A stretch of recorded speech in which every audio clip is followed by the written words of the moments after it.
Hey, once again, it's time for the Gratu Orloff Show, brought to you live in color from Mount Gratu, Pennsylvania. We're organizing comic books. Same old shit as every fucking episode. When will I ever be done with this shit? So come along with me if you dare, because as the night falls, we here in Gratuville know that it's going to be a nightmare. Yes, indeed. Fuck. Shit, cocksucker. All right, so last episode was just a few minutes ago, and I was walking Drew the dog, and she started to poop, and then the phone was mysteriously shut off because I was trying to. I don't have enough hands, man. I asked Klaus Schwab in the World Economic Forum, when are you going to succeed with this transhumanism shit and make it where humans can have more than two arms, man? Because I need more arms. That's the problem. Human beings were not designed with enough arms to do what we got to do. Okay, Bill the Galactic Hero, wonderful. Who gives a shit? Okay, what else we got here? Classic Star Wars issue 2 with Al Williamson art. How about that?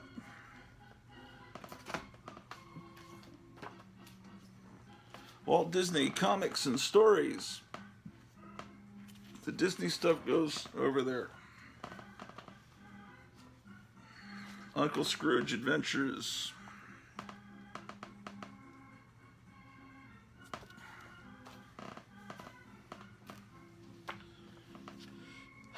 Donald Duck Adventures, number 27. Donald Duck 285. And this cover is really shit.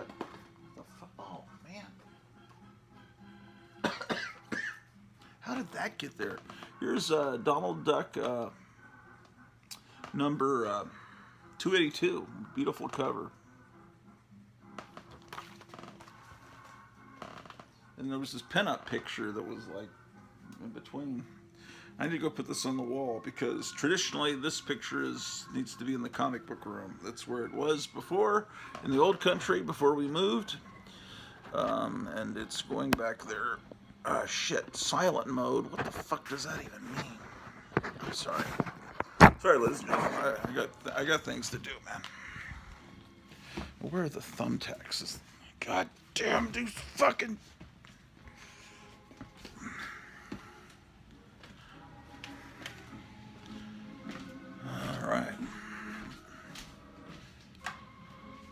Now I've got to organize this room because my wife wants an office, and this is going to be her office, but I have not organized it sufficiently yet. I thought the thumbtacks were here. Okay. Where are the thumbtacks? No. Man. Where are my thumbtacks? We've got a request to show Green Lantern comics, and we'll do that soon. If I was a thumbtack, where would I be? I'd probably be in here, man.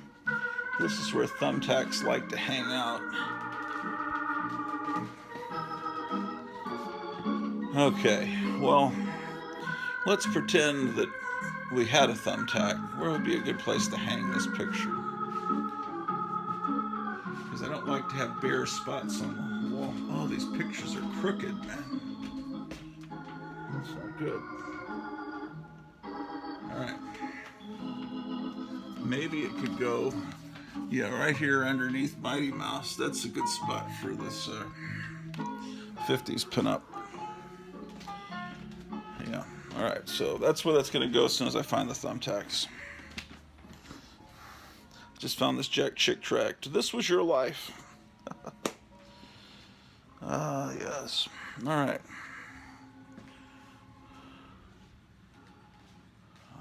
Yes. Yes. Let me grab this. Ah, shit.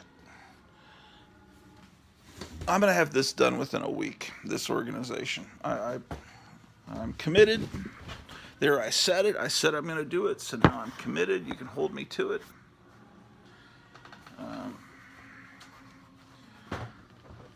So we got these Infinity Gauntlet books we were looking at last time. I showed you these Thor books, right? I think so. Did I show these Thor books? 358. Do you remember these? I showed you all these. I'm pretty sure I did. Did I show you these? I don't know if I did or not. I don't think I showed you these. Isn't that beautiful? That's Thor Annual number 5, number 7.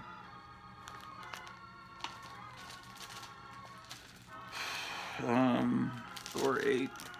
See, it looks just like the movie you just saw. Doesn't that look just like the movie?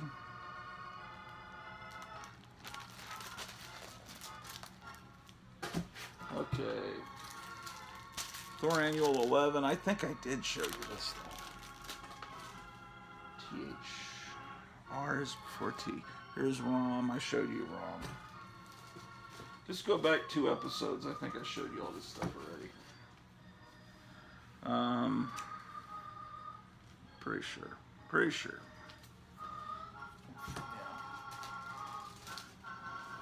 Yeah. Damn it.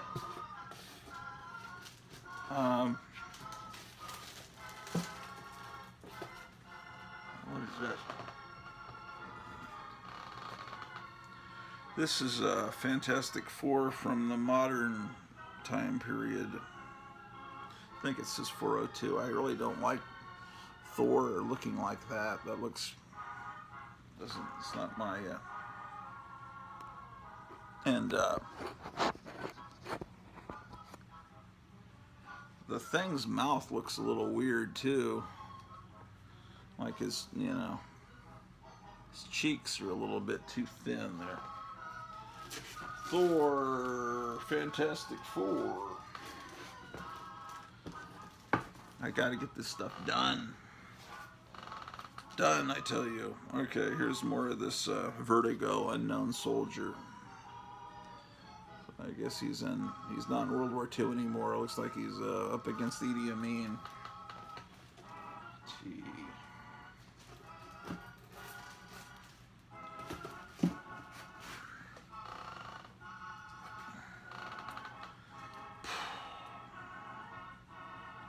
Okay, so this looks to be autographed by this guy Kessel, whoever he is, Carl Kessel, Superboy.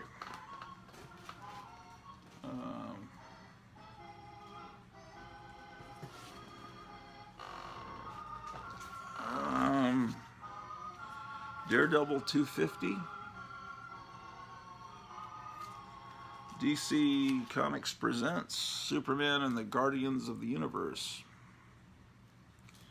Okay. I didn't guarantee you I was going to show you the, I'm just going through what's in these boxes. Some of it may be a winner, some of these may be not so good. Let's see. Here's Catwoman 5. Here's Catwoman 42. Here's Catwoman 50. Okay.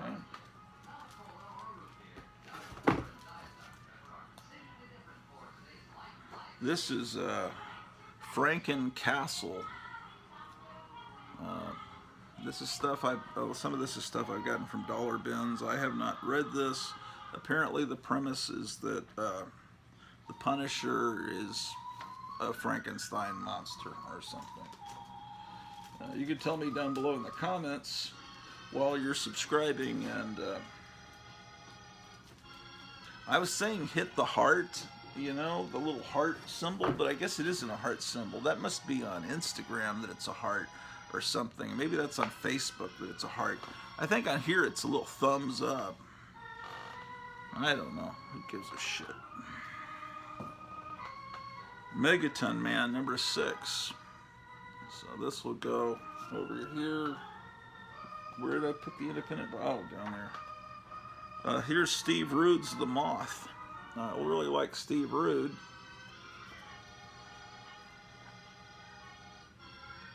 Yeah, his artwork is great. I like Steve Rude. And you know, the cool thing about this is they do what they should, is put the UPC code on the back so it doesn't mar the front cover. That was a very smart move on his part. Yeah, this should be part of the last episode. My camera, like I said, got shut off accidentally while I was walking the dog. So that's the way it goes. That's the brakes. So, anyway, while I was waiting for that last episode to upload, I was watching Howler Mouse. He was live. Usually he's live on Sunday mornings. Today he was live on a Saturday morning.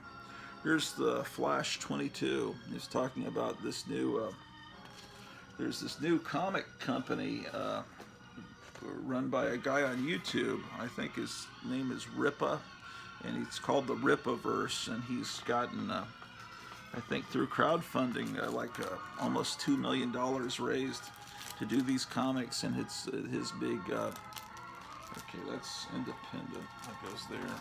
His big deal is that it's not woke. These comics are not woke, so everybody's, a lot of, you know, the community, the people on YouTube that kind of are the people that talk all the time about how terrible the media, how the comics are being treated, you know, Nerderotic and all those people are really championing this Ripa guy. This is Megaton Man's parody of the Fantastic Four. So I've never seen any of these comics that were created by the guy named Ripa. Anyway, just an interesting little war going on. Yeah, Megaton Man.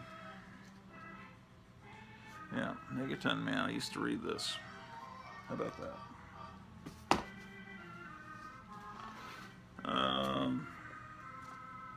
The Max #1, which is the back cover, was turned into a cartoon, I think, on MTV for a while. For a while, that was a really hot thing, and I think it just kind of fizzled for some reason. Here's who does this. This is some independent comic vanity. The artwork doesn't look bad.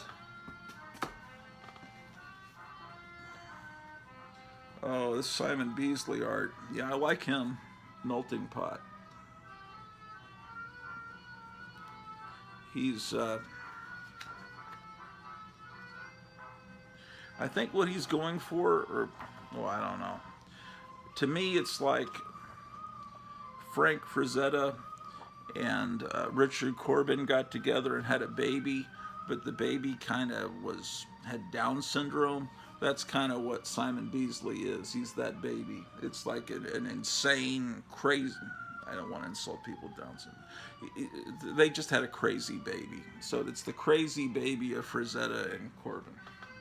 Forgive me, because I know most of the viewers probably have that condition. If you're watching this, Hellboy. Not that there's anything wrong with that. Hellboy #2. And this is speaking of Richard Corbin. See, you know, I tend to go for good art, you know, because somehow I like the art in this comic is shitty, so I'm not going to buy it. But yeah, but the writing's really good. I'm sorry, I can't get past the art. If the art is shitty, I'm not going to get to the writing, because you deliver good art, and then I will see how smart that writing is. But if you've got shitty art and good writing, why don't you just write a novel? You don't need to be doing a comic book, because a comic book is a visual medium. If you're a good writer, you can paint the pictures in my mind without me seeing the art. I don't need to see that. So anyway, this must be the Hellboy section. Hellboy. So apparently I'm in the Hellboy section. I sure am. Hellboy. Yeah.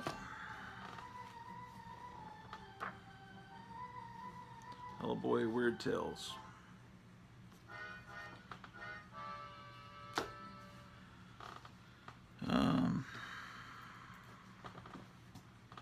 Maybe this is all a whole independent box that I'm going through. I don't know. Let's see.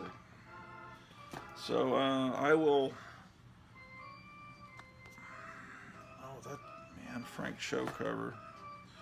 It's a Hellboy and good mixed with good girl art. Look at that. Lots of Hellboy. I should have more Hellboy in my collection. What do you want from me? I'm not rich, man. Okay, this is comic book sized, but it's really a magazine. It's back in the 90s when there was this craze to have all these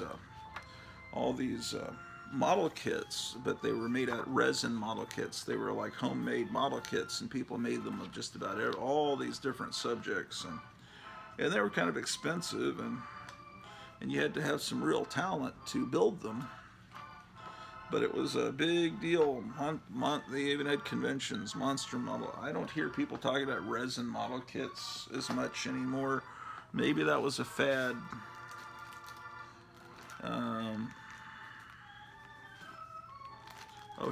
This is great. It's done to look like a Harvey comic, Hellboy Jr. Halloween special. Isn't that great?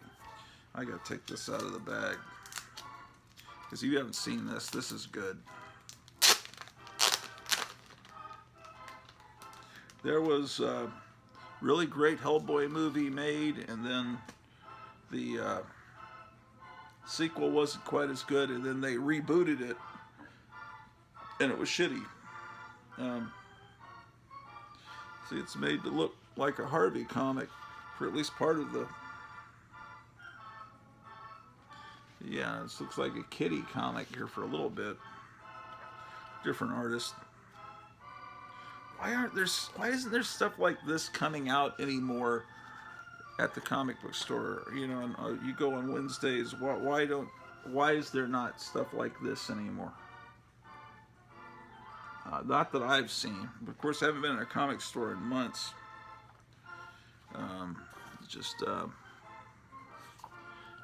This kind of stuff. If the comics industry produced stuff like this, I would make the long drive to Des Moines, Alaska, which is the nearest big city to go to a comic store.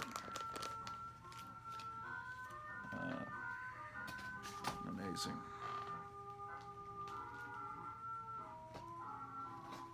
What do we got here? Why the fuck? It's Disney Pocahontas. It's an adaptation of the wonderful motion picture Pocahontas. There goes the Disney crap. Oh man, looks like we're about to free up another box. What about that?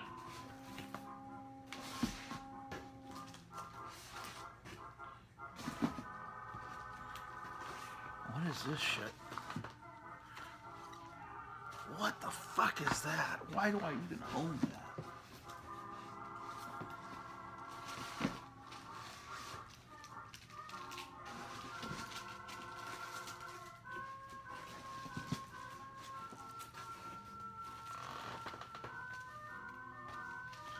Okay. Here's Fantastic Four $2.93 in a hideous bag.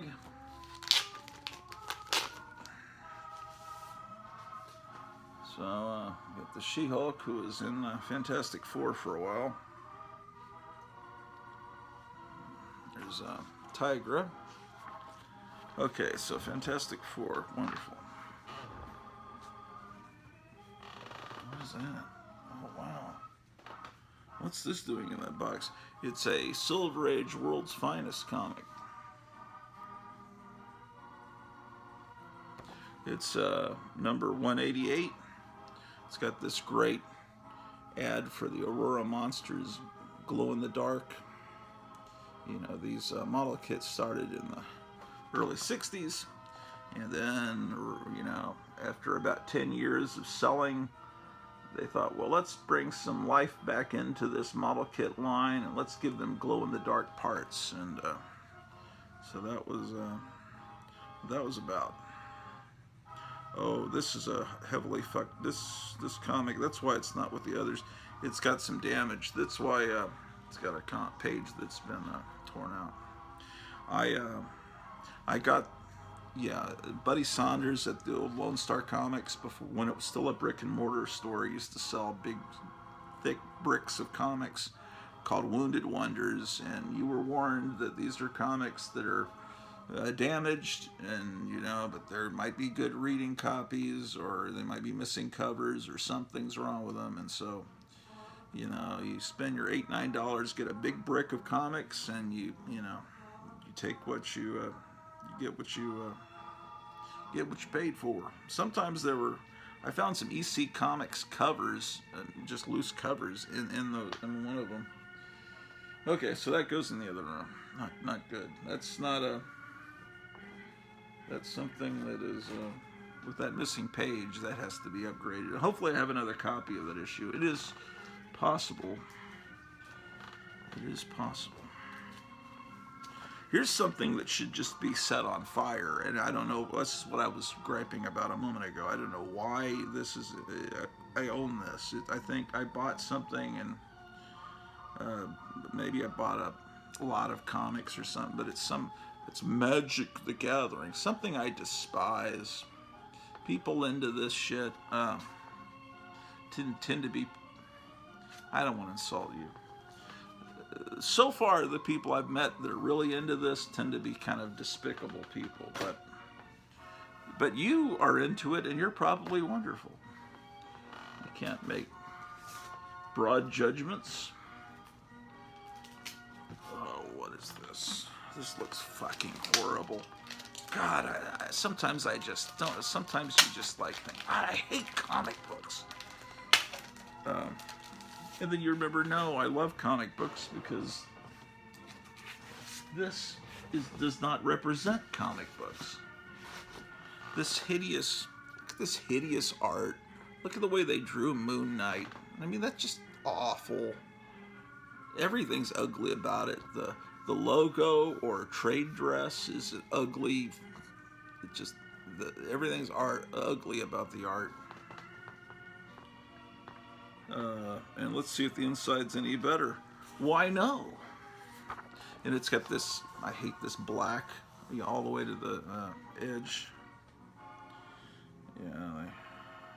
It's just, I don't know. It's just a 90s comic. It's gotta be. Oh, yeah. It's advertising Army of Darkness. So that dates it. Okay, well, Moon Knight, 48. No offense if you were a child when this came out and this was like the first comic you ever bought and you have nostalgic memories for it, but to me, that's like shit. This was the same, I don't remember, okay, Rumiko Takahashi, who created Lum. This Ranma 1/2 is kind of probably appropriate since July is Pride Month. It's this character that's half boy and half girl, as I recall, but this is good stuff. This is not all part of that Marxist movement that's been okay, so Ranma 1/2, that would be an independent comic, so let's put that there. Here's Mars Attacks, where they're confronted by a Martian whose head is basically a cock and balls. Shocking. It's Kitchen Sink 25th Anniversary Classic reprinting Death Rattle. Or is it 25th Anniversary of Kitchen Sink? I don't know. Has it been that long since Death? Oh, it's a preview of Xenozoic Tales, which became Cadillacs and Dinosaurs. But has it been that long? I guess it has been that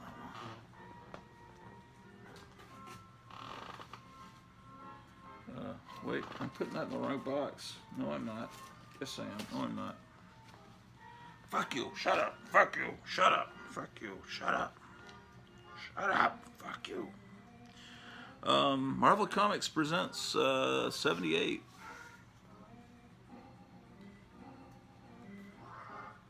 Also in this exciting issue, you've got Iron Man, Selene, Hulk, Sergeant Fury and the Howling Commandos, and Dracula. And I'll tell you, man, this is a pretty thin comic to be fitting all that in there. This seems to have it seems to have some weird like moisture issue, or that came that way from the manufacturer. That's possible. I think I've got multiple copies of this issue, so, but it's sought after with the Barry Windsor Smith art. And let's see what's going on here. There he is, sitting there like Hunter Biden. Yeah, he walks around with no clothes for several issues, just like Hunter Biden. Shameless. Legends, #1. Shit. How about that? Incredible, huh?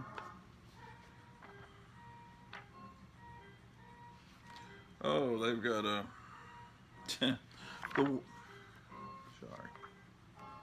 The world of merchandise for the Mask toy line, which I think DC put out a comic book called Mask, which I think there's some people that collect it. I don't even know what Mask stands for. It's oh, here they're promoting Mask all through this.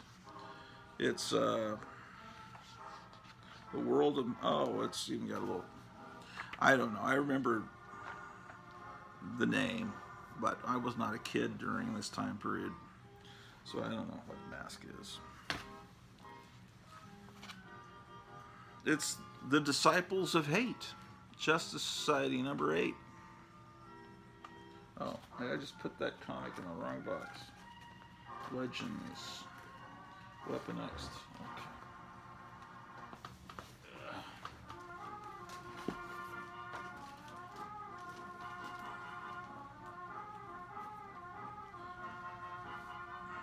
I'm in a cranky mood because I haven't had anything to eat yet today.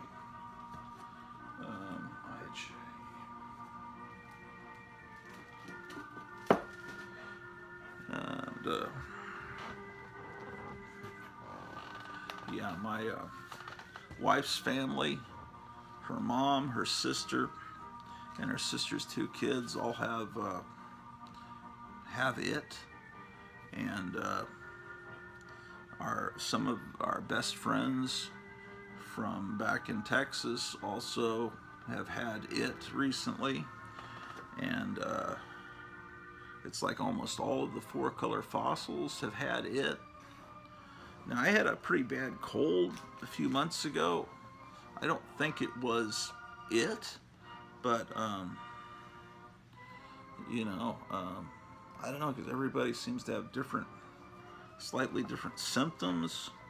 I was just watching, it's just like everybody, it's like back in the good old days when everyone was wearing these. It's like I only knew one person that had it, and I hadn't seen her in years, but I saw on Facebook that she had it, and now that no one cares about it anymore and no one's wearing these, it's like all of a sudden everybody's got it, and so I don't know if what exactly is going on, which is causing this new wave This new wave, man. New wave music like Blondie, The Knack. Yeah, but anyway, it's not really funny because my wife's mom, you know, they're gonna have some nurse come out to her house to give her some kind of IV. And it's like, oh shit. So that's a concern that we're dealing with here. Legion of Superheroes. I would not file this under L. I would just continue the numbering after S for Superboy. Oh, I showed you the same Legion comic twice because I have several copies, and I probably have more copies in the other room. Again, what I'm doing is I'm finding what I have duplicates of, because I'm going to start either selling online my duplicates or opening a store either in the garage or in the front room of the house,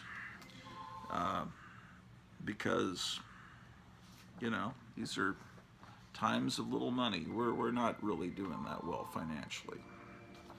At least we don't have a mortgage. The house is totally paid for, and I don't have to drive very far for any reason, so the gas prices aren't killing me yet. But having to eat, that's kind of a concern. Infinity Incorporated, Infinity Gauntlet. Oh, and again, this is, I think I just showed you this. This is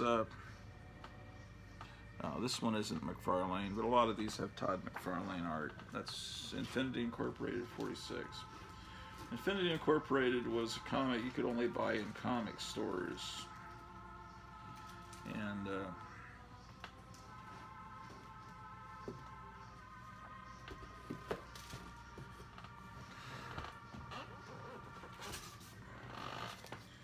here's the Vigilante, number 47. Here's more Richard Corbin art. Boy, I love Richard Corbin. Hellboy, so that's independent. Here's a modern comic of Supergirl, Supergirl 29. I just got it because I love, you know, Crypto. I mean, it's just, this is a good cover. I'm not a big fan of putting the title of the comic in tiny print at the bottom, but that is a beautiful cover. Even though it's a modern comic, I gotta admit it. Okay, what do we have here? This is AC Comics, which did a lot of reprinting of Golden Age stuff, and then they took some of the Golden Age characters and they created some of their own, and they created new comics in the spirit of the Golden Age comics, but you know, with a lot of cleavage.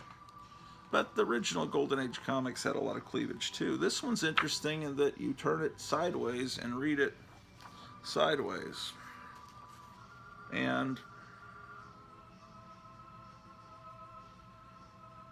you know, it's even though it's see, this character Red Devil is Daredevil, the original 1940s Daredevil, and but they have to recall him Red Devil. Now, this is made to look like a Golden Age comic, but it's newly drawn as of the 1990s. But see, they're doing a pretty good job of making it look like old stories. But anyway, this is Red Devil, Hellboy. Here's Batman 656.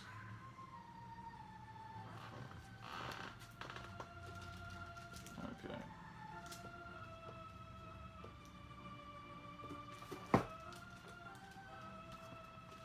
I'm just thinking, you know, when I take all these books that I'm organizing and I bring them in the other room to start putting them in, I'm wondering if I should pull the trigger and actually separate Marvel and DC. Maybe, I don't know, what do you guys think? Do you guys separate Marvel and DC? How do you guys organize your comics? Man, how many copies do I have of this? Apparently a few, because This is, would you file this under W for Wally Wood or T for Thunder Agents? I'm filing it under T for Thunder Agents.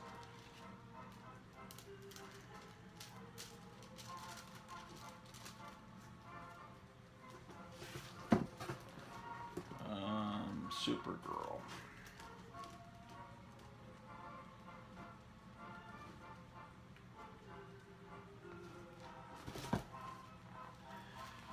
Okay, Legion of Superheroes number 313. This is an interesting cover. 313.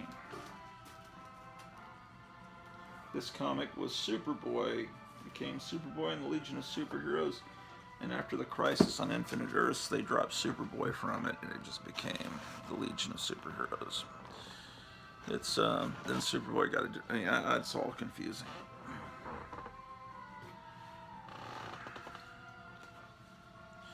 Oh, here's Hit Girl. That first Kick-Ass movie was great. The second one was not, but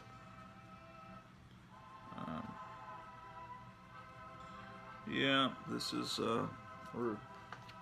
it's Hit Girl. Legion of Superheroes number damn, man. Oh, I'm looking at the UK price. It's instead of the number $2.98. And they got a free little Amethyst comic inside of it. Yeah, Amethyst, Princess of Gem World. And I think Amethyst was a toy that they were doing a comic book adaptation of. I could be wrong. You'll tell me down in the comments below, will you not? God damn it.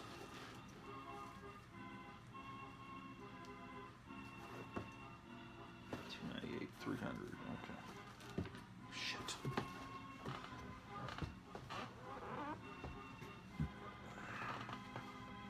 This was a good cover that I had to pick up. Savage Sword of Conan. And it's cool how they have the old, back when comics were good, the 1970s Savage Sword of Conan magazines behind him. Yeah, but then of course you're tricked and the inside looks like this. It's not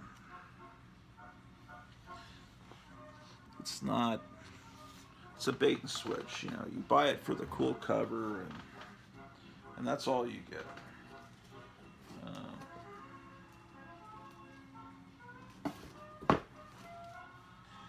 And I was surprised looking through these back issue bins. It's like Neil Adams came back and is doing new Batman comics, and nobody told me. Why wasn't this a huge, big deal? And then you realize, well, it's because Neil Adams wrote the stories. And this is just very recent. This is just the last few years. You know, he passed away in a few months ago, but these are they're Neil Adams stories. But you know, he writes them and he makes them. You know, his art is still, you know, undeniably great, but he's just, I don't know. We'll see. Sometimes he'll go a little bit far with the violence. Here's Batman versus Ra's al Ghul number 3. That last one I showed you was 2. This was a little mini-series he did. He also did some X-Men work and some Fantastic Four work, and that's like, wow, that's wild. I just didn't know he'd come back. But I guess there were new people there, and they were offering him enough money, and you know.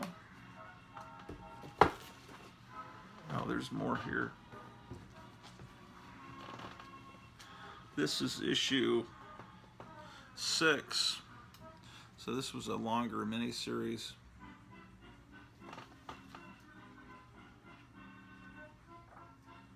Yeah. Well, I've heard it's not very good. I have not read it yet, to be honest with you. So I'm insulting something I haven't read yet. Batman and Robin, the Teen Wonder. It's a reprint of Batman number 232. And it's like, well, how do you tell if it's a reprint? Well, it's got a UPC code and it says $3.99 instead of 25 cents there. So anyway, this is they reprint the art. The ads, they don't reprint them very well. They kind of look like color photocopies, but they must have access, to the original art or stats of it. So the artwork's fine, but the reprints of the ads don't look quite as. This is a facsimile edition where they reprint all the ads, original letters column. Yeah, even the old Aurora torture scenes, or they call it monster scenes, but it was a torture. All the parts of a torture chamber you could buy, and you could buy Vampirella and the doctor that would torture people. And it's it says we need a girl victim for the experiment. No problem, doctor, says Vampirella. No problem, heh. So keep her quiet. Help. And then the Vampirella's saying, don't worry, this is New York. No one will help her. And then, of course, they torture her, That sounds so horrible, even scares a Vampirella like me. See, the people, they didn't understand that Vampirella was like a hero, a good character. So Warren Publishing was not really thrilled that they were just like, don't worry, no one's going to help her. It's like, wait, that's not our character. Oh well, it raised the eyebrows of some parental groups that there were torture chamber model kits being sold to their children, and then there was a big stink about that. And then Nabisco bought Aurora, and they shut down all the torture model kits. Here is Space Ghost number 6 with an Alex Ross cover. How about that? Oh, why did you have to put that there? You could have put it on the back. It would. This cover's so perfect, and then you got that UPC code. Again, I've never seen ever a comic book store that used the UPC code scanner. I don't know. Maybe you have. Maybe a place like Mile High, maybe. It's like $1 billion operation. Space Ghost number 5. Yeah, these all have Alex Ross covers. Beautiful.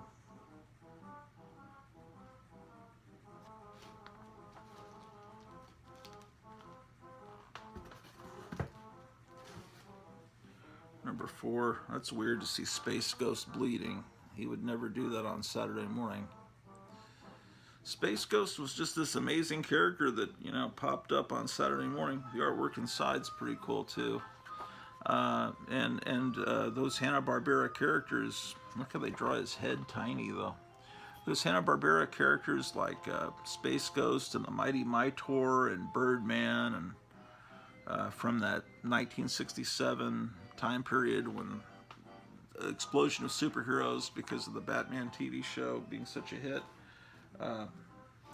What was interesting is there was just no real there was never an origin story. It's just here's Space Ghost. You don't need to know who he is. These are his powers. Okay, he's got these 2 teenage assistants. You don't really know if they're related to him or how you just don't know. Okay, here's Sandman number 1. This is not in very good shape. It's got some spine ticks, but it's got a Jack Kirby story in it, reprint. It says, plus includes classic Kirby bonus stories. Okay, there's more than one. Now, this is what you're dealing with if you buy this comic. But yeah, they got some Kirby stories printed in the back. Pretty neat.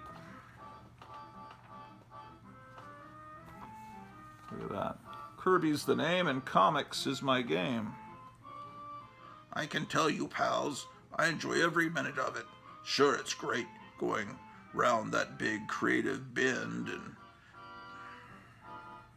I'm like Joe Biden trying to read a teleprompter, and bringing in a sensational newie, but the biggies of the golden age of comics remain a giant experience in themselves. Try a bag of genuine golden age grabbers. There's one of mine in this mag. Could be a classic from the Boy Commandos, Sandman, Manhunter, or the original Newsboy Legion. Everything is as it was. So that's a little introduction to reprints. Amazing. Jack Kirby, ladies and gentlemen. Sandman. Oh, wow. First issue special.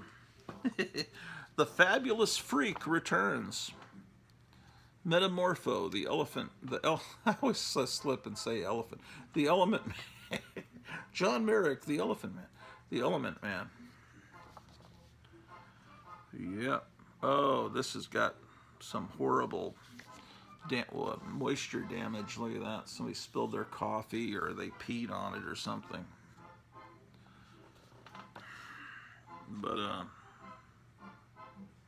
But it is what it is. That being said, it is what it is.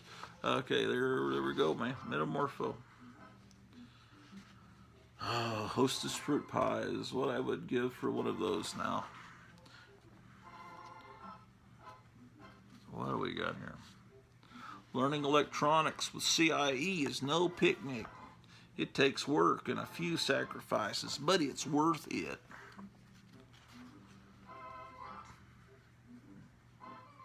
Yeah. I like this. Sure do. Nice artwork. Oh, look, vile, disgusting hippies. Indeed. Art by Ramona Fradon. I loved her. She also did Aquaman, story by Bob Haney. Well, first issue special goes under F. Fantastic Four. First issue special. Here's another first issue special, number 9. Dr. Fate. We're getting shadow here, ladies and gentlemen. It's unprofessional. My wife has told me to go slower when I show the comics. This could be your head, man. That's what it was. Is that the? Who is? There's a guy that Biden appointed. He's like a general. I think, is he the Surgeon General? He was like a pediatrician. He dresses like a woman. I forget his name, but he looks just like that. And his hair is like that, as I recall. This is every Biden voter. This could be your head. Turn apples into shrunken heads with the shrunken head apple. The people that go out and protest, they all look like that. That's why they wear those Antifa masks that they don't want you to see. All right, Dr. Fate. It's got Walt Simonson art in it. How about that? Yes, indeed. Oh, I like this ad. Tarzan going up against the... It's advertising two things. It's advertising the Aurora dinosaur model kits, the prehistoric scenes, and this candy bar, these candies that I've never heard of called pom-poms. So apparently if you buy pom-poms, you get a chance to win an Aurora model. So that's cool that you got three things. Tarzan, Aurora model kits, and candy all represented. But you can get your Evel Knievel coins, which will, if you had a whole lot of Evel Knievel coins, you would be worrying about the current economic crisis. You could spend your Evel Knievel coins to obtain food and petroleum. Any gas station would take an Evel Knievel coin. Sure would. Okay, Hit Girl. That's a Marvel comic. A lot of people don't know that the movie Kick-Ass is based on a Marvel comic because they hide it by calling it, what do they call it? I don't remember. Some other name.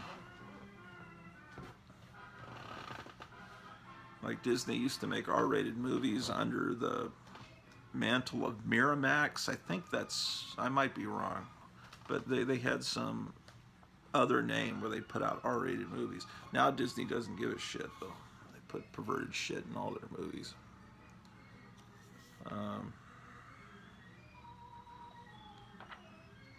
Yeah, this is Legends of the DC Universe, 80-page giant with Hawkman, and they've got Kronos, the Doom Patrol, Rip Hunter, and the Unearmen. It's cool. The Doom Patrol comic is made to look like a real Doom Patrol comic. And by that I mean it's made to look like a Silver Age comic, because to me that's real comics. Now the 90s Doom Patrol, that's I joke and call it the art school Doom Patrol. It's I mean, the story, the writing's good, but the art is a little too artsy fartsy for me. I like this is a cool experiment here, apparently in this comic, where they're trying to make these stories look like older stories, which is something I appreciate. You got the new Teen Titans in here. Yeah, this is like a fun.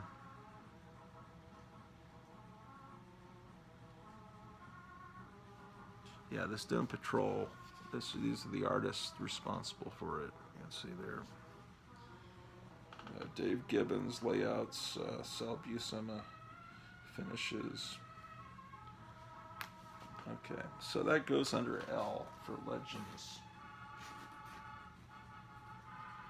Legends.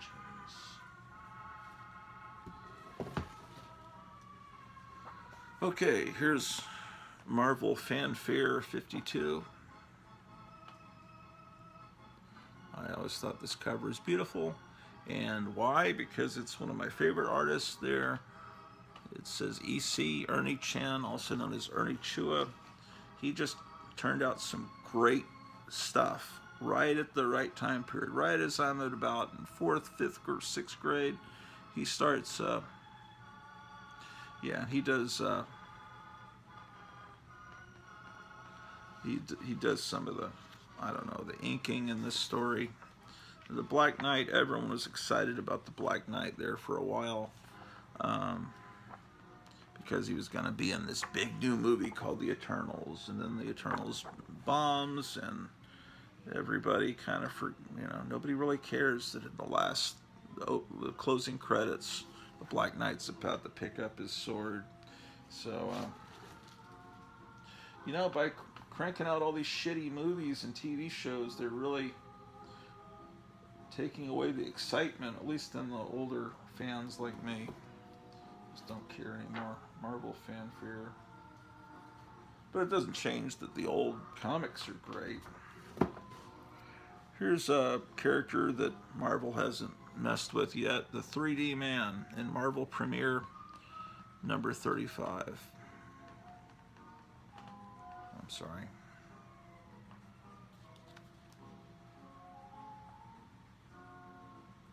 Is that a Jack Kirby cover is the question.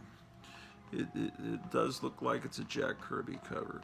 It's the, he was doing a lot of covers around that time. This is 1977. I've got a better copy in the other room. This one seems like somebody drooled on it or something. Some mental patient read this comic. Anyway, it's the 3D Man. So this is, how about that? And this is, as I recall, takes place in the 1950s. There's that King Kong ad that tantalized us and made us think that a really great movie was coming out. And one of those things, you know. If you didn't learn that about sea monkeys not being a family that walks on two legs, it looks like, you know, Beaver Cleaver's family just underwater with little crowns on. If you didn't realize that, if you fell for the only $3.99, you get an entire tank. You can roll around your neighborhood and blow up your friends' houses. If you fell for that, if you fell for the X-ray specs, well, then you probably fell for I forgot what I was talking about. Was I talking about King Kong? What was I fucking talking about? Green Lantern 142. You know, when you don't have food, you start to lose your mind, man. Green Lantern 140. Yeah, you guys were asking for Green Lantern. I'm going to show you all my Green Lanterns soon, but this is one of them, 142. I just Green Lantern. Oh, this is when they started the numbering over on the Warlord. Number 6. Time period about the time that Batman Returns came out, which was what, 1991, I think. Warlord, VW, yes. Oh yes. Here's a Weird War number 55. If you look closely, the letters in Weird are filled with dead bodies. How about that? So what do we have here? It's it's an abominable snowman, and look, he's got the helmets of all these dead soldiers. It says on there, this man is an American. His safe return will be rewarded $1,000. And you could be in the Superman movie. Yeah, so Weird War. What a great comic this was. Weird War. Sure was. Yeah, Weird War. Yeah. So anyway, last week, Steve Night Tiger had an amazing live broadcast, and I was watching, and he did a contest. You know, the names of the people that were watching, that were in the live chat. He spun a wheel or something, and I won one of the prizes, which was a copy of Chamber of Chills and a reprint of the first appearance of Silver Sable in Spider-Man. And I thought, well, I don't have that Chamber of Chills, but I have the original appearance of Silver Sable. I've got that reprint comic, and then I've got another reprint that was in Marvel. I mean, I've got like 3 versions of it. And so I thought, you know, I was kind of sheepish about it. It's like, I don't want. I contacted him on Instagram, and I said, hey, you know, I already have that comic. I know you're getting rid of a lot of comics from. He's getting rid of all his modern comics, most not all, but from '89 on, you know, the stuff that's not as good. And I said, do you have something else that you could swap it out for? I hate to be, you know, an a-hole. And he said, well, I've got a '60s Silver Age Thor comic. And I said, oh, that's always great. And then he contacted me last night because he was mailing all the stuff out today. And it was a, you know, Thor Judgment of Zeus issue, I think. I had that issue. I went upstairs, made sure I had it. So I said, I've got that one too. So he gave me a choice of, I can't remember, what was it? Anyway, he found a comic I didn't have. And then he threw in 2 Golden Age comics. He let me pick them out, you know, that weren't part of the original prize. So I'll be opening up that prize soon, probably later this week, and that will be a momentous episode. So I'm hoping I'll win another prize tonight. That would be fantastic. Oh, this is stuff I got from Graphic Man. Graphic Man sent me an AOK back kind of when I first met him, and he sent me a bunch of these Fantastic Four World's Greatest Comic magazines, that are made to look like 60s comics. And I don't know what store he shops at that's called Caveman, but that's a great price tag. Caveman Comics. And he must have ordered this. Yeah, well, he's like big time, because look, he's got this on the back, and it says, you know, it's his collection. It shows the issue number when it came out. So this is how the people on YouTube can say, oh, this one's from October 2001, issue 9. And instead I'm having to constantly, what does that say? Because the big time, the smart people have it all written on the back. They've got a cheat sheet on the back, right? So yeah, you've got the little cheat sheet. So here's issue number 10 from November of 2001. God, this artwork is great. It really does look like, who is this artist, man? It's 60s looking, but just look how cute the Invisible Girl's drawn. It's Kirby-like, but it's not. It's almost like a mixture of Kirby and Marie Severin, and all that's wonderful in the world is just represented in this cover. And it's done in modern times. Well, 2001, I guess, was over 20 years ago, but still, to me, that's like yesterday. And it's like, so they still could do this, but they don't. Here's issue 11. So great. What is wrong with these people? Here's a issue of What the? It's a Christmas issue.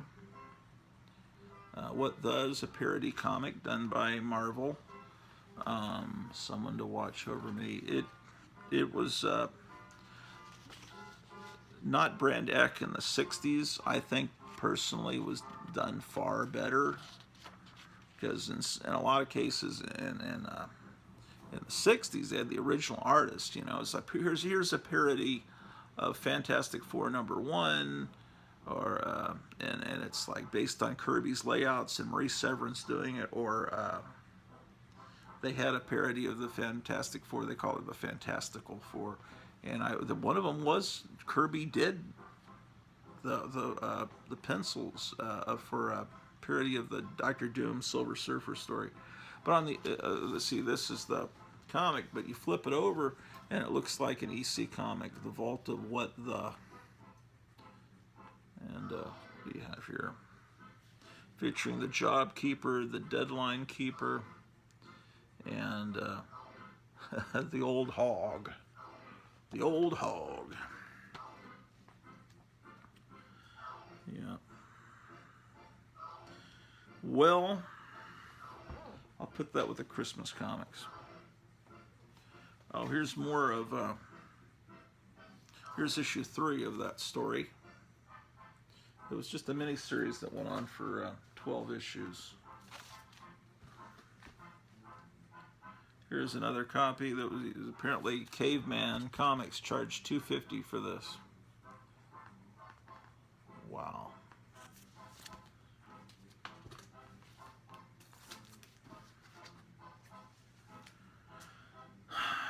Number 6, Caveman Comics charged $3 for this one. $12.20 here on July 16th. Might be time to go see if maybe we can get some more chili dogs, and maybe this time Drew the dog will not steal one of my chili dogs. Number 7. From August of 2001. See, it says it right there.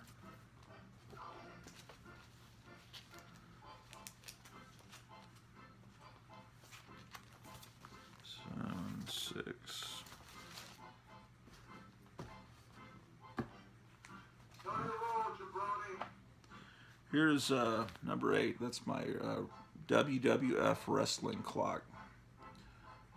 So that was The Rock, who will probably be president someday in our wonderful Idiocracy. Okay. We just saw this Sad Sack comic the other day. Why is it popping up again? Here's number 8. of the world's greatest comic magazine. Oh, wait. Yeah, I have 2 copies of that. Okay, so these go under F for Fantastic Four.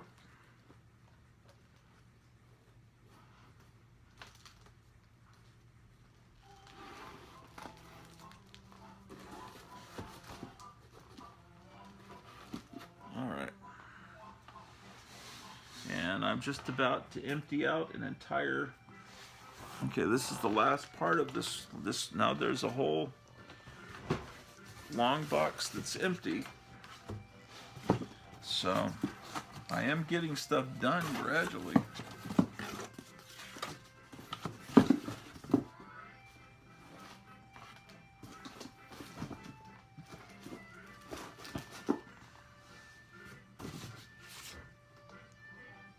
Sure am. Okay, what do we got here?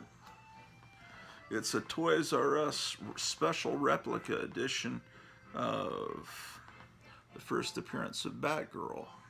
Now, I have this real comic. That's one of the nicer things I have in my collection.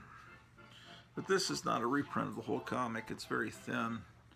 I think it just reprints the Batgirl story, and it's got new ads and stuff. But this, I guess, is from the 90s. I was thinking it's recent, but Toys R Us isn't around anymore to do reprints. So anyway, that'll go under D for detective.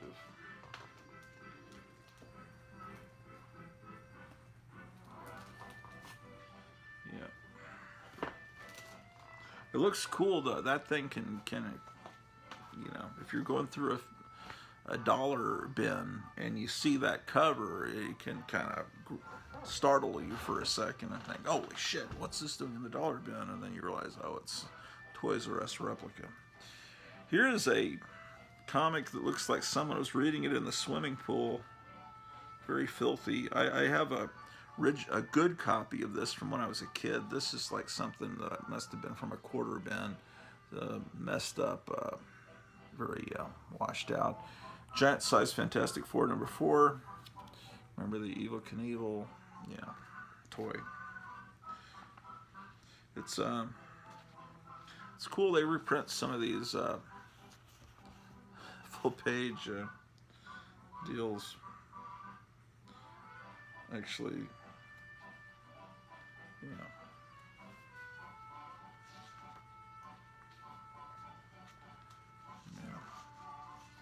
Is this falling apart? No. Red Scroll, but man, the Super Scroll rather, the Red Scroll. The Red Scroll. What am I? There's the Hulk. Shit, motherfucker. The Impossible Man. Well, at least it's got the value stamp intact. But it's fucked up comic. What does the story look like? Yeah, I mean, it's all still readable. It's all still there. It's all still there, and it presents well. Yes, indeed. Yes, indeed.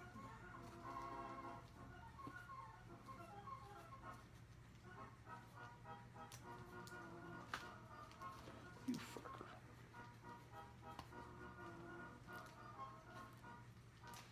Yeah, I'm not in a good mood today because I'm starving. So I'll go get something to eat, but I'm trying to entertain you guys. Here's #2 of the world's greatest comic magazine.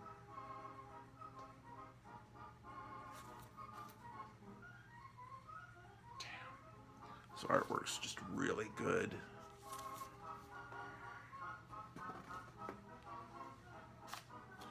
#8.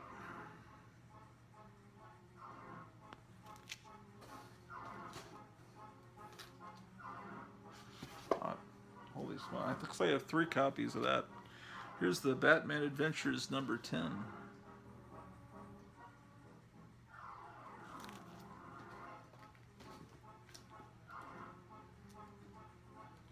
Sure is.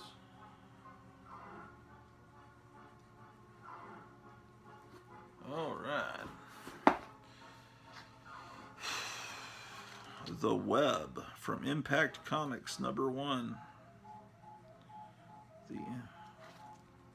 Wonderful. Let's put that with the independent stuff.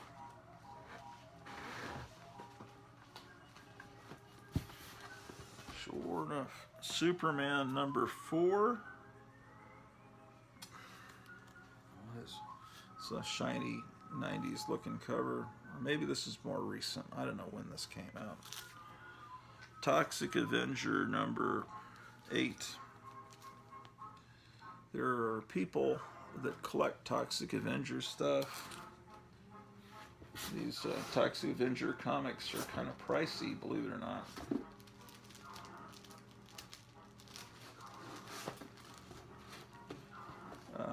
Making a Toxic Avenger comic, to me, if I was in charge of Marvel, I would say that's kind of a questionable thing to do, to make a comic book based on a Troma movie. I would say, I don't know about that, but I don't know. Here's Wonder Woman Annual #1.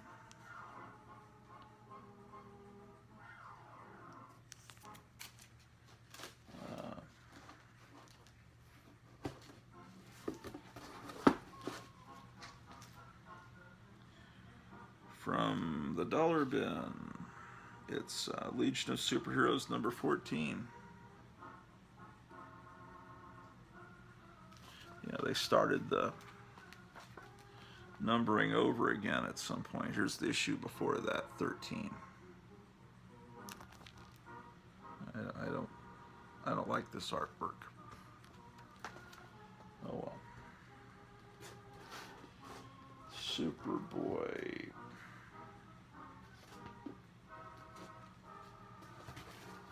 Where'd those other Legion books go? Why are they there?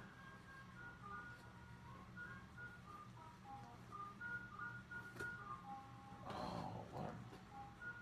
After I said I was going to put the Legion of Superhero Comics filed under S, then I proceeded to put them under... Then I proceeded to just completely forget that I was doing that. Superboy... Okay, Supergirl, Superman. Doctor Strange, Sorcerer Supreme, but I saw in the movies that he isn't the Sorcerer Supreme. Oh my gosh, this must be inaccurate. Doctor Strange 38.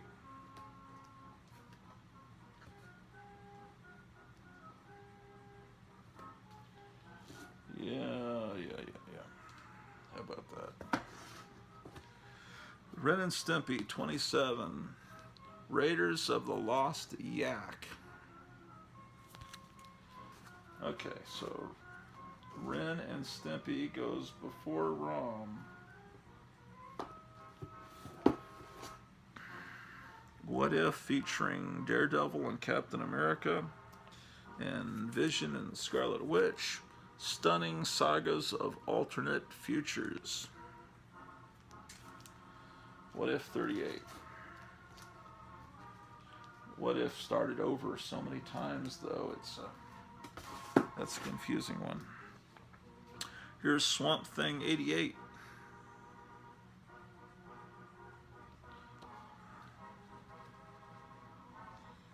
When Bill and Ted was a new movie.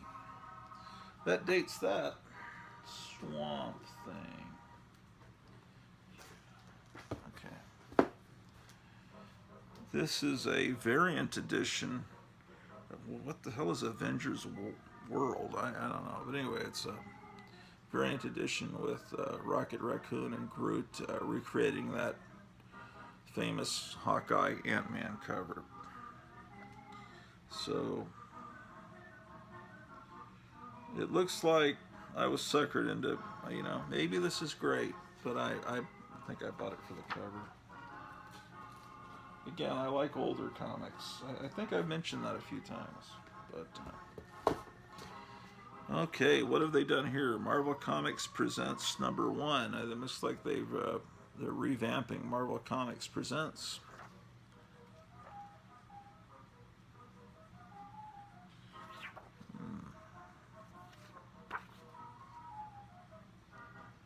Oh, it has a. What is that? This doesn't look too bad. Maybe that's all right. I mean, I'll give it a shot.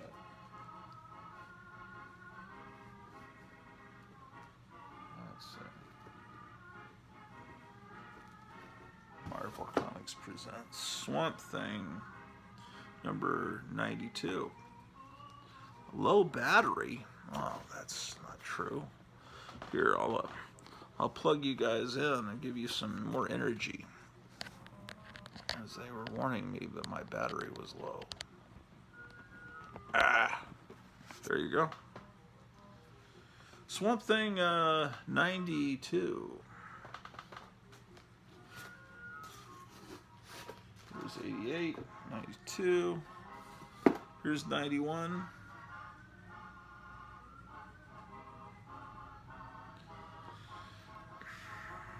You know, this symbol, there used to be billboards of that. And, you know, as comic fans, we knew, oh, that's an ad for the new Batman movie, the one that came out in 1989. But there were a lot of normies that saw that, and they didn't see the bat. Instead, they saw only the gold, and they thought it was like gold teeth. So imagine looking at that and not instantly recognizing the Batman symbol. You don't see the bat. You see that as just blackness, and what you focus on is the gold. You focus on that. You know, that's kind of some of the people out there. That's why people, you know, because you know, there were actually a few people that voted for Joe Biden, and believe it or not, and those are the type people. Aquaman 38. Made to look like a 60s cover, of course marred by that presence of the omnipresent, the ubiquitous UPC code, the evil mark of the beast.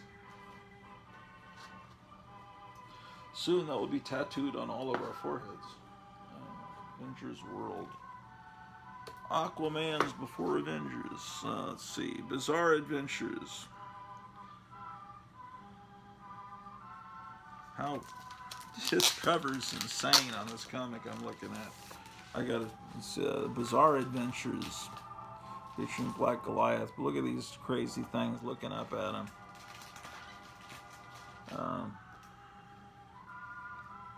Oh, this is like done to be like a crazy comic inside. It shows like kung fu punches. They're trying to.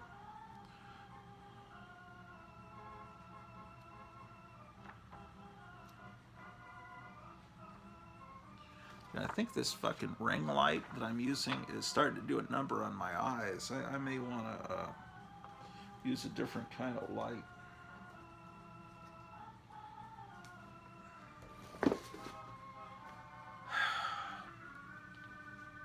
Didn't I show you? I didn't show you this Weird War yet.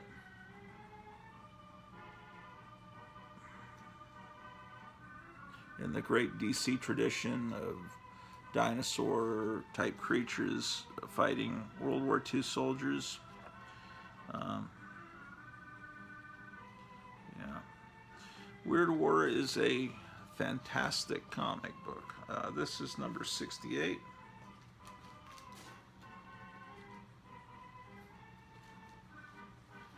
Wait, there was another Weird War I just had. Where did that go?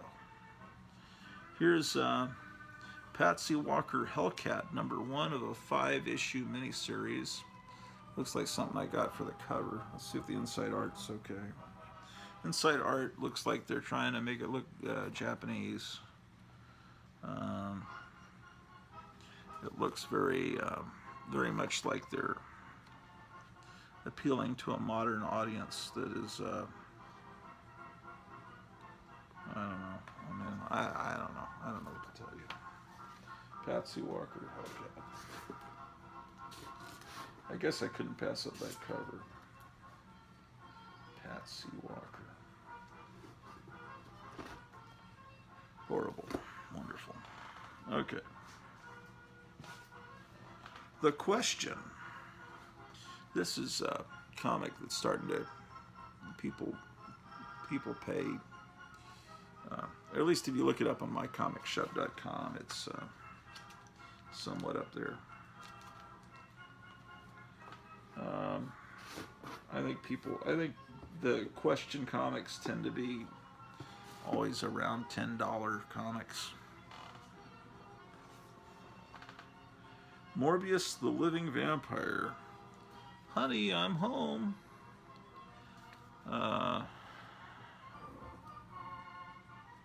Yeah, that was another comic everyone was excited about until the movie came out and plopped like a turd in a punch bowl, and then nobody talks about it anymore.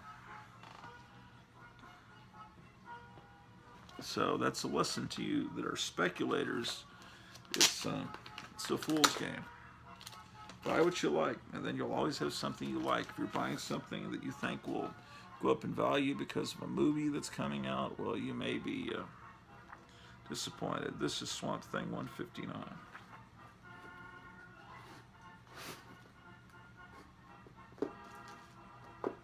But anyway, I'll meet you tonight on the Night Tiger show in the chat room, and he said, find some Golden Age comics and you can come on. And I said, well, I don't have that many Golden Age comics, unfortunately. I would love to have a lot, but maybe I'll go on for a few minutes and show what little I have. But, he's going to have all the big dogs on tonight, all the big time collectors. I think Captain Strangelife's going to be on tonight. So, be there or be square. Swamp Thing. UVW Swamp Thing 170. Yeah, Swamp Thing went on for a long time.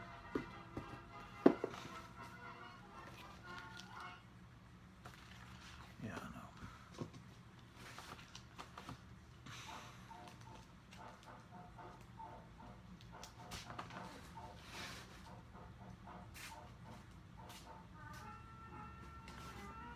Here's Swamp Thing number 90.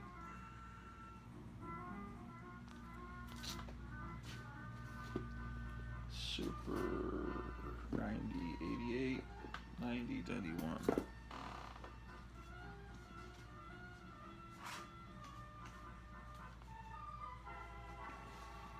Here's DC trying to do Flash Gordon and trying to update him to look cool for today's kids, and then they've made Ming the Merciless look like a total ass clown. Is this how? Who did this art? I can't fucking see. Oh well, they tried to update it a little bit. I don't know, it could be worse. Flash Gordon. Some things need to just remain the same. First issue special, Flash Gordon.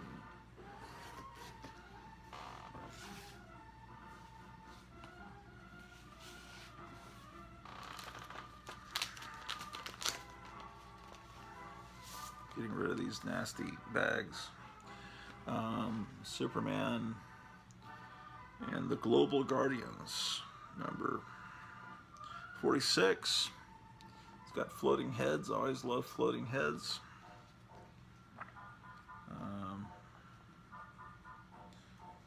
And there's the ad for when the Swamp Thing movie came out, which I remember seeing at the Cinema 4 in Arlington, Texas, and I was thinking, this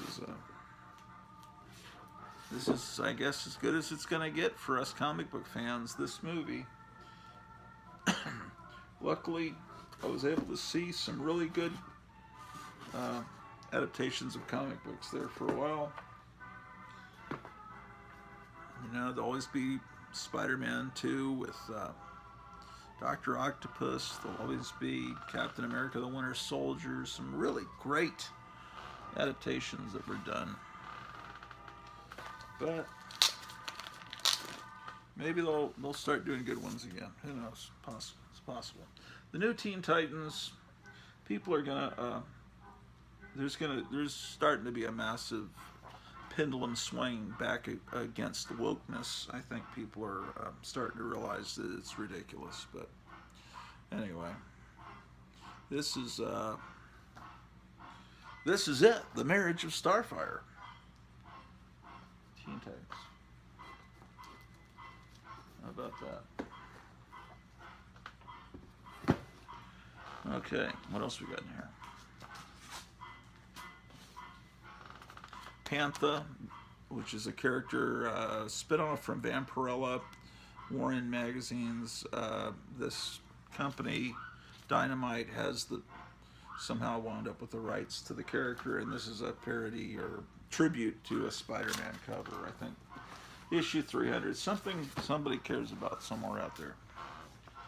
This miniseries I haven't read because I don't have the whole series, but it's apparently a really out there thing where Nikola Tesla is a character in it, and it potentially is really amazing, but I just haven't read it yet. You can tell me down in the comments below. This is issue 1, this is issue 5 of a 6-minute issue miniseries. It's called The Light and Darkness War. Maybe I have a complete set. Once I get everything alphabetized, chronological, then I'll know what I got. This is a Micra mind-controlled remote automaton. This is a number two. It is that. It almost looks like Neil Adams, but it isn't Neil Adams. And look what they got, a little quote from Ray Bradbury. Well done, bravo, from Ray Bradbury.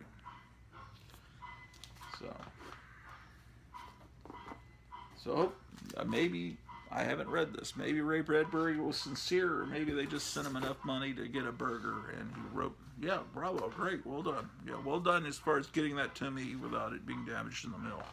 But I haven't read it yet. Dr. Gorpon. It's Dr. Gorpon.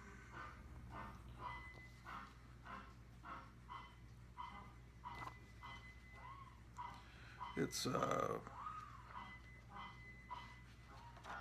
crazy looking 1980s looking, or is this 90s? 1991. It's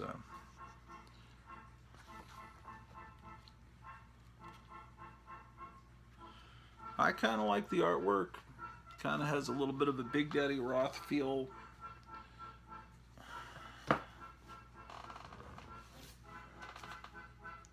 Alan Moore's Tomorrow Stories.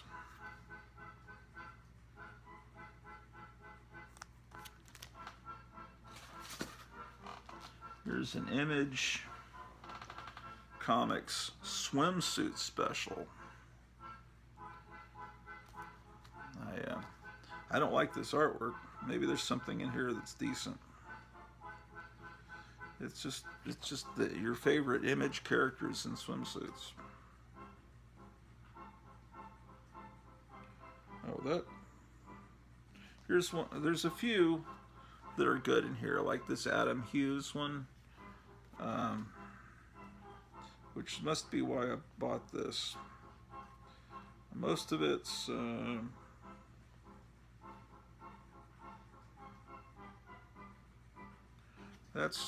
this is not very practical swimwear, that headgear. But I don't know, maybe if a shark attacks you, you can fight the shark off with your horns. For the most part, it's pretty horrible. But that Adam Hughes illustration, maybe there's a couple more in there that are good. Halloween Horror, #1. This is from Eclipse. Now, what do we have in here? Why, this appears to be reprints from the 50s horror comics. And there's a Dick Briefer Frankenstein story. Yeah, see? Look at that. It's like someone Joe Biden would appoint to a major office that impacts your life. These are all very important You're having a great time. Ha ha ha. Robert Harrison 2.0 commented. Okay, that's a comment. It must be on my last video when I was singing the John Cougar Mellencamp song. He must. That must be what he's referring to. Grandma One Half. This is more of that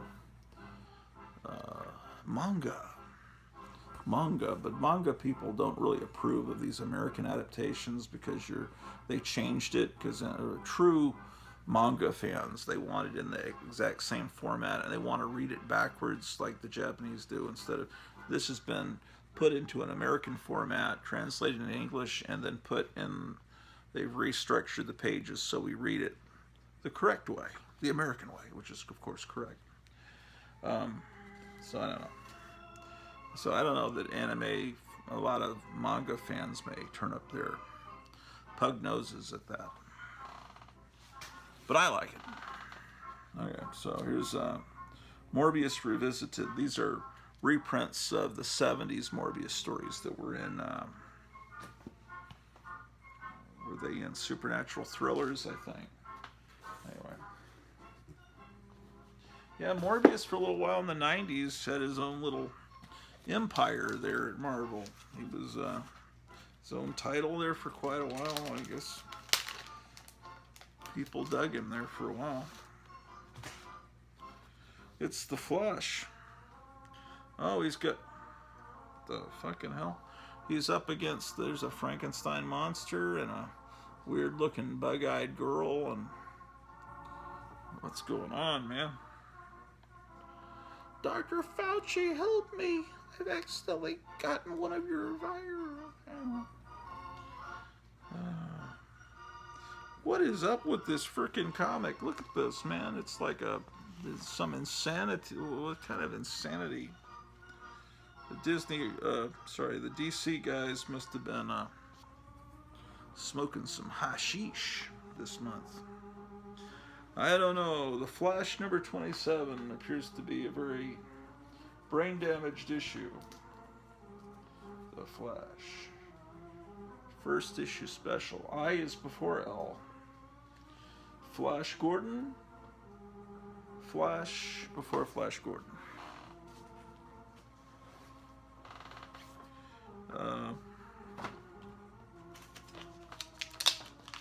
Here's another issue of The Flash.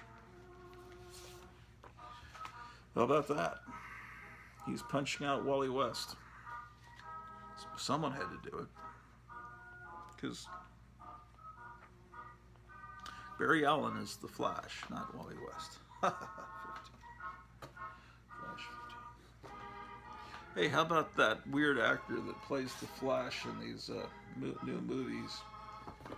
Apparently that guy is running an empire of perversion. And then he's playing a children's comic book character.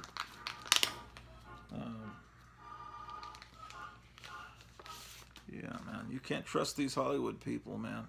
Especially you hire someone that's obviously a disturbed individual to play your hero, and then you expect him to keep his nose clean. It's not going to happen. The Omega Men number 5. I think, what is it, Omega Men number 2. There's one that's a key issue because it's the first appearance of Lobo. Lobo, he's so wonderful. Shit, fuck. Omega Men. Lobo, indeed. Animax, number 4. It's the final issue. When number 4 is your final issue, that means you have not been successful.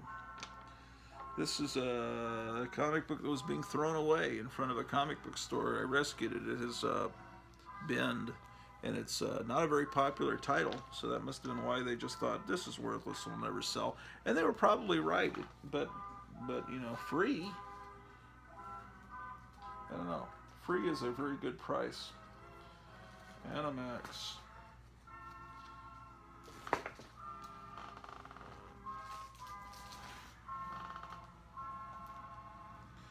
This is I guess it's a Secret Wars comic. It just, the cover appealed to me. Hail Hydra. It just looks cool. I'm sure it's terrible shit. I mean, you know it is. I mean, how could it not be? But the cover looked kind of cool. Speaking of terrible, here's World's Worst Comics from Kitchen Sink. It's a 2-issue miniseries, and they've got a parody ad on the back. Boys, men, I'll help you master Sumowazi. So, you know, for a while in the 80s, it was like really cool that, you know, there were books that came out like Golden Turkeys, and it was all about movies that were so good, so bad that they're good. And, you know, everyone was wanting to see Plan 9 from Outer Space and Glen or Glinda. These are movies so bad that they're funny, so they're good. So, in the spirit of that, it's World's Worst Comics. They're providing comics that are so bad that that'll make you laugh. Like here, they're having the awards. Worst female costume. Now, how is that the worst female costume? That's an amazing thing. You know, it's like, if something's so bad that it's good, well, then it's good. I mean, you've determined that it's now good. So, what's the point of the circular reasoning? Yeah, I kind of. And then they're insulting that costume of Ms. Marvel. That's the best one they ever had for Ms. Marvel. That should be. Oh well.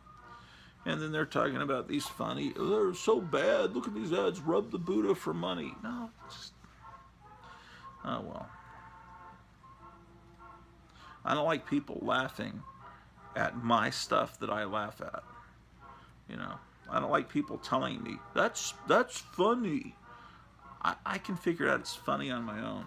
It's like I just don't want to be told what's funny. It's insulting, like a laugh track on a sitcom. Let you know, oh, that's the funny part there, because I hear a bunch of people laughing. And this is the next issue. This issue contains Bad Science, Your Comics Code at Work. So they're talking about the Chilling Adventures in Sorcery, the Sabrina comic. It was a horror comic that I've talked about multiple times. It was one of the highlights of my childhood when they had the Sabrina comic come out with this horrible gore, and she's the host of it. So, you know, there it is. That's what it looked like. It was Archie Comics house style. What do they say about it? Oh, they're talking about how they think it violated the comics code. Yeah, fuck you. Yeah, anyway. They're two guys. They're supposed to look like Siskel and Ebert clowning on these comics. It's alright. It helped normies know that there are funny comics out there. It's always good to be told what's funny.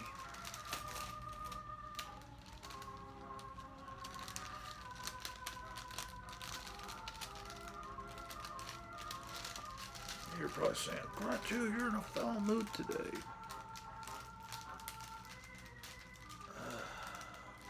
No, not at all. Get in there, you bastard. Why do I have the comic like this in my life? This looks like total shit, man.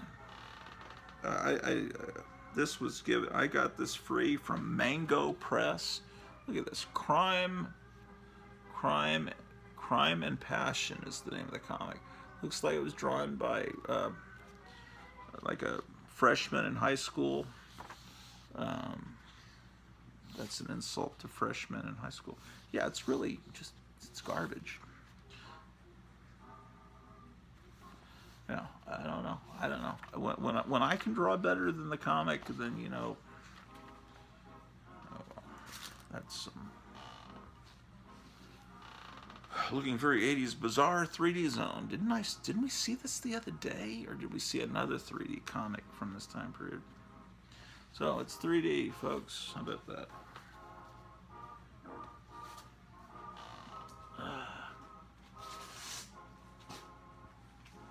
What else is in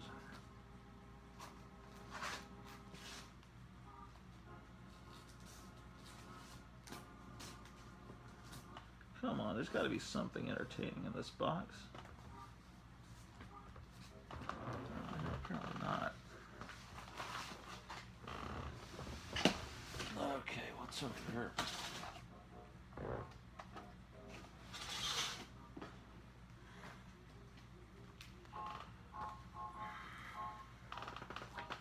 It's Avengers comic. It's got the Spider-Woman variant, and sounds like sounds like something Dr. Fauci's cooking up. We need to put these back on because of the Spider-Woman variant. It's going to be released. I'm sorry. I think there's going to be a new wave of the Spider-Woman variant, and Avengers. Well, what do your eyes focus on that cover? I mean, it's like where are your eyes drawn? Okay. This is probably why I own the comic. It was purchased for, it says I bought it for $2. Possibly. Maybe I got a discount. Almost dropped it. That would have been devastating. Here's an Avengers comic with an Alex Ross cover. I love these Alex Ross covers. They use Alex Ross to sell a lot of comics. Inferior comics sold by their Alex Ross covers. This is a variant edition of Avengers 18. Legacy number is 4,672. Just kidding.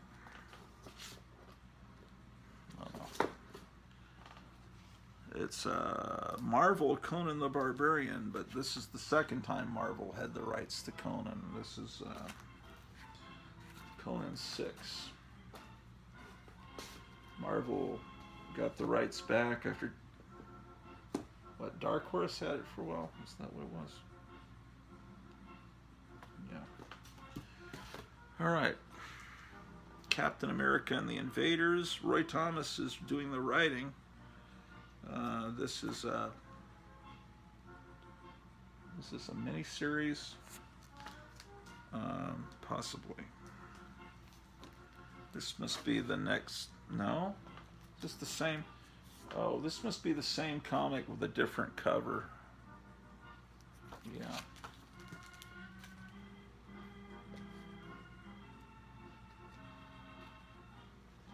Okay, so that'll go under CAP. Mephisto versus the Avengers, number 4.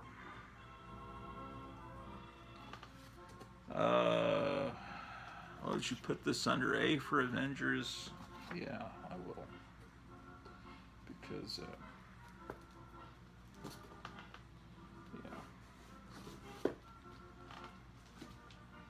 This is part of a this is issue 3 of a 4-issue limited series, Headmasters. It's a Transformers comic.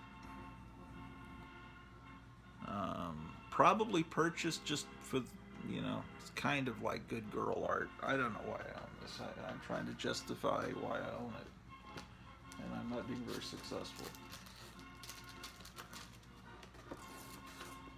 I kind of admire Steve Night Tiger just downsizing and purging everything after 1989, except for a few things that are sentimental to me or have been sent to me by friends or something, or I really like, because it purifies your comic collection of new stuff, which is which can really make your collection look shitty. Here's Silver Sable. This is a comic I liked. Here's 10. This ain't a place for a lady, so what are you doing here? That's great. That's actually a pretty great exchange there. 12. I don't think anyone else likes this comic. It's not a... I don't think... This is something you find in dollar bins pretty consistently. 15. I like it. Oh well. Superboy.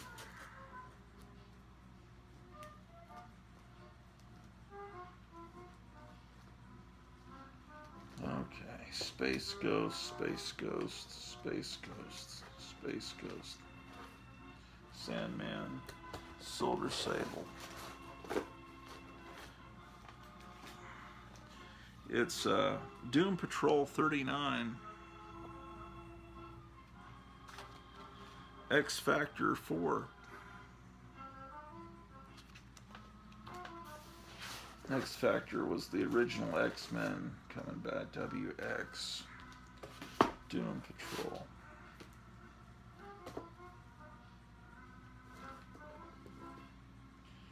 Doom Patrol.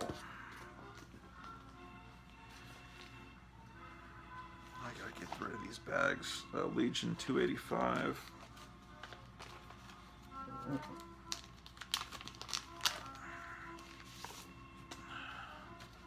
Here we go.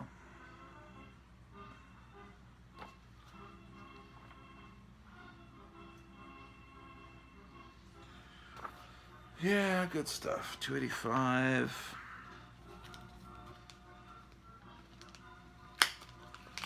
Sometimes the tape is hard to...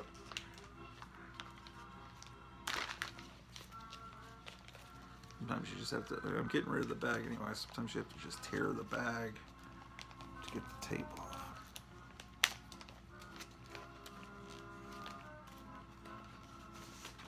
It's 286.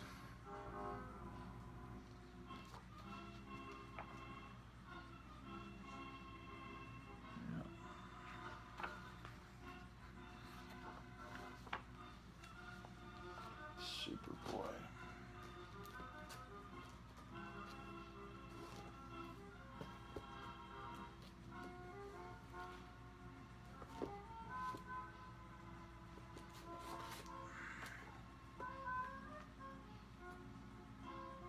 Oh, I have multiple copies of 285, apparently.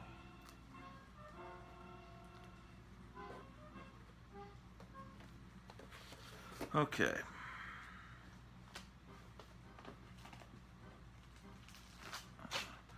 Batman Detective Comics. I remember this gore game called Splatterhouse. This is Detective 625.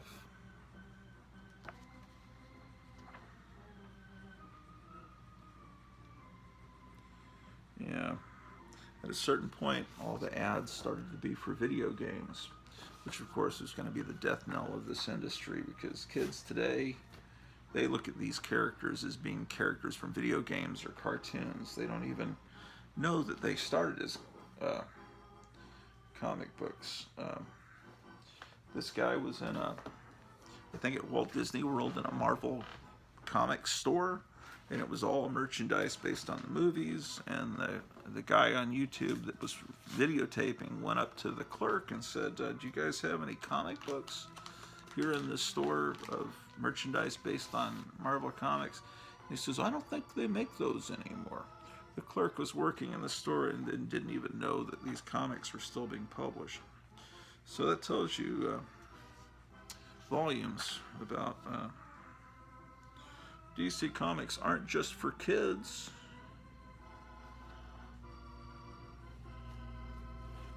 Yeah. Batman 442.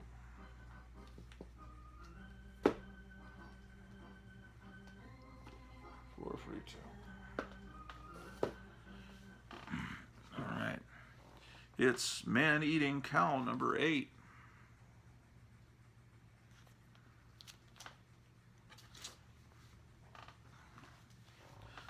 What is this? Warren Ellis, Paul Gulacy. Oh, this got... It's Reload. All right. So, there's a guy getting shot in the head, and there's his brains on the wall. Very nice. Okay.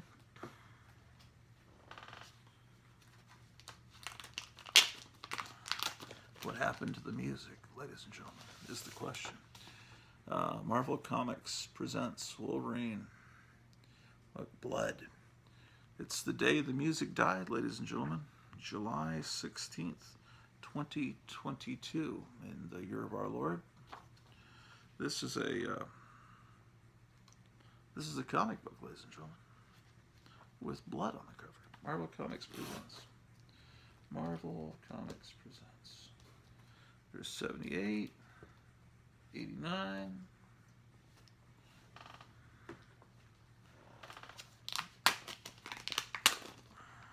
I think we saw these books already. Didn't I show you this one already? X-Men 35. Why is the music over? The music has not been playing for 6 hours.